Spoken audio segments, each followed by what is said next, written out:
Hello guys, ഇന്ന് നമുക്കൊരു ആവോലിക്കറി ഉണ്ടാക്കിയാലോ. അതിനായി ആദ്യം തന്നെ ഉള്ളി, തക്കാളി, വെളുത്തുള്ളി, ഇഞ്ചി എന്നിവ കനം കുറഞ്ഞ് അരിഞ്ഞു 2 പച്ചമുളകും കൂടി ആഡ് ചെയ്യുക. ശേഷം ഒരു ചട്ടി അടുപ്പത്ത് വെച്ച് അതിൽ ആദ്യം തന്നെ 2 മണി ഉലുവ പൊട്ടിയതിന് ശേഷം കടുക് ആഡ് ചെയ്യുക. അതിനുശേഷം അരിഞ്ഞു വെച്ചിരിക്കുന്ന ഉള്ളി ഒന്ന് വഴറ്റിയതിന് ശേഷം പച്ചമുളകും ഇഞ്ചിയും വെളുത്തുള്ളിയും ആഡ് ചെയ്യുക.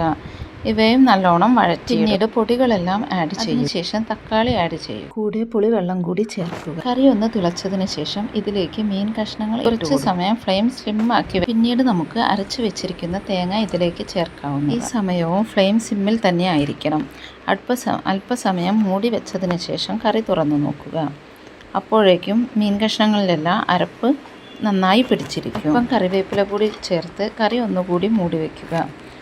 അല്പസമയത്തിന് ശേഷം നമുക്ക് സെർവ് ചെയ്യാവുന്നതാണ്. Okay, by.